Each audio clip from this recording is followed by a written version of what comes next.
Good afternoon, you guys. Today I'll be showing you how to make this very delicious chickpea mayo sandwich. Some people call it a vegan tuna mayo sandwich. I guess it will if you add some dulse or seaweed for that fishy flavor. But I didn't have that, so I'm just going to call it a chickpea mayo sandwich because that's what it is.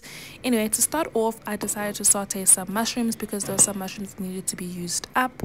And then while that is happening, you're going to make your chickpea mayo. You'll need obviously some chickpeas. I used a quarter of a shallot here.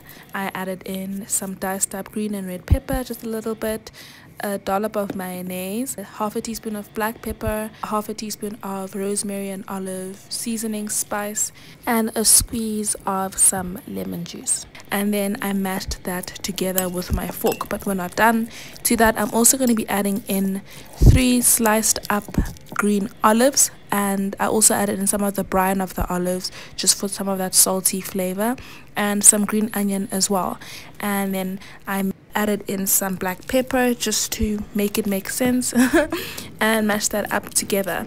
Capers also work really well in this. If you have capers, you can add them in. I don't sometimes like capers for whatever reason, like my taste buds just change, so I didn't add those in. But on the side of that sandwich, I decided I was going to have a mixed green salad, so that entails some mixed greens, literally some mixed greens. It has rocket, lettuce, different types of lettuces, is that a thing? Purple cabbage, some julienne carrots, halved baby tomatoes, and as well as the remainder of the shallot I used for the chickpea mayo. And then I added in some balsamic vinegar that I just drizzled in. If you don't have that, you can use lemon juice or white vinegar. I also added in some olive oil and the leftover olives that were remaining, and I halved them. I seasoned that with some olive and rosemary seasoning salt as well. And then this is basically quarter of a lemon, not half of it, because it was used for my tea and some was used in the chickpea mayo as well. Anyway, after squeezing that in, I mixed that in with my hands. I find that mixing salads with my hands just makes the salad taste so much better. I don't know, because you can massage the salt into the veggies better. And then I put the salad in the fridge so the flavors can really penetrate the vegetables nicely. Then I toasted some bread, and while my bread was toasting, I cut up a tomato. Look how beautiful this tomato looks. It's so beautiful. I sliced that up for my sandwich.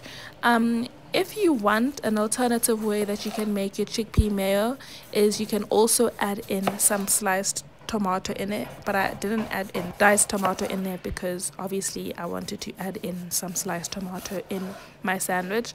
But if you don't mind having tomato overload, if I may, then you can do both. You can add in some of your tomato for the juice in there, and you can also add in tomato slices. And then I prepared my just butter lettuce, watercress and rocket, just mixed greens from that packet. And I decided that I wanted it to be a bit spicy, which is what I do usually, so I'm going to make a spicy mayo. And for that, mayonnaise is very popular in this meal. Anyway, I added in a dollop of mayonnaise, half a teaspoon of chili paste. To make this chili paste, we use habanero peppers or scotch bonnet peppers, whatever you call them. Very, very hot, just by the way.